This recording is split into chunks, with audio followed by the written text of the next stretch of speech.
Hi, welcome back to RSL Paintings. Thanks for joining me.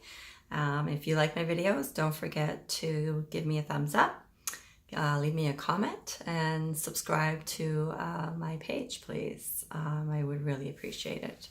So this video is the start of a 4-part series on how to paint for beginners in oils. So this video will be about what picture to choose from, and then the canvas, and as well as what paints that you will need, I guess, for the picture, either that you choose or that I choose and you want to follow along with me. It's really your choice. So choosing a picture might sound easy, but for beginners, it's not really that easy. Trying to pick a picture that's going to challenge you a little bit.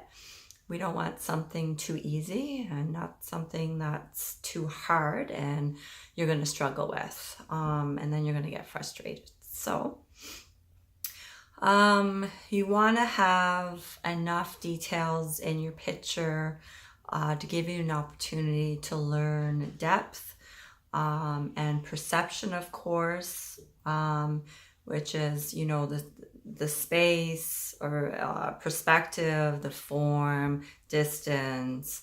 You want to make sure your painting doesn't look flat. It needs to, when you look at it, you have the perspective that it's real. So we'll learn that. And so I guess it depends on what your likes and interests are as well. I really like scenery paintings, and that's how I started a long time ago. Trees and grass areas, hills, small buildings, barns are my favorite thing to paint. So I chose a picture that I thought would be a good start for all of you if you're interested in following along, and I'll show it to you, and I will add a picture of it to my page somehow. I'll figure that out. But this is the picture. So it's just a small barn, little tree and some grass areas, a couple of trees. So it's not that difficult, but yet it's challenging enough that's going to give you some techniques in blending, mixing, perception, depth, all of those things that are required to make a painting look real. Okay, so when you take a picture and paint it exact, it's called photorealism, and that's what you would be doing. So moving forward, canvas. So that's the next thing. Once you pick your picture, you need to go and try and sort out what would be the best canvas. I have one here. I just went with a wrapped canvas. So it's 16 by 20. 40.6, or wait now, 16 by 20. I think this is like 1.5 inches, yeah, and it's 16 by 20. So, so that's what I'm gonna go with, because it's the one I had actually. So, we'll make it work. I probably would recommend something a little bit longer and a little bit more narrow, but we're just going to cut the picture down a little bit to make it all fit. And that's always an option as well. If you find a picture and you're going, wait a minute, you know, this doesn't really fit on this canvas, you can actually make it fit in terms of just cutting your picture down. Okay. So the colors that I think are important if you're going to go with this picture that I chose. There's a lot of blues, greens, grays, some browns. What else was in here? I think that's basically it. Let's look at it again. Yeah, so browns in the trees. So really dark greens, some yellowish greens in here, which looks like yellow ochre, a lot of yellow ochre in there for me. Nice blue sky. So the fun thing is that you can still change it up a little bit. So, you know, if you want it a darker sky, you can do that. If you wanted some more white in your sky, you can do that. You can really be creative, or you can stick to exactly what the picture looks like. So I am suggesting cobalt blue,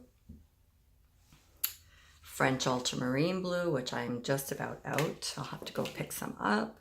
And we have some burnt umber, so there's your browns.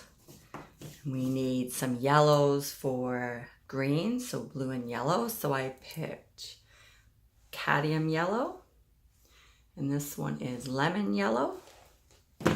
And then I'm suggesting you probably need yellow ochre, and of course white. If you're going to do a lot of painting, I suggest you get one of these. You use a lot of white, pretty much, and every time you mix, you need white. So yeah, so I suggest getting one of these.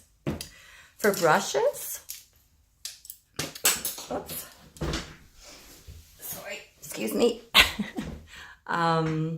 So a fan brush.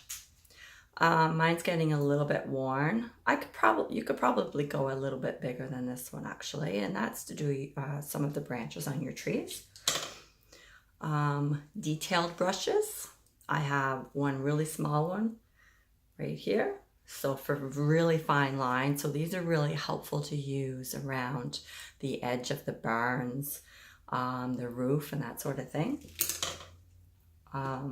Also really small, like tree branches, you know, the really thin ones, they go out to almost nothing. Round brush, which is really helpful too. And then just, did I show you? Oh yeah, and a large brush for your sky and some of your grass area. And then I like just a small round one as well. So, and I like this for like bushes or even some of the grass areas as well. You can use one of these. And then you need a palette knife as well to mix. I personally use wax paper. It's cheap. And you mix your paints on it and then you can just throw it out in the garbage. Works great. And I just sort of wrap it around.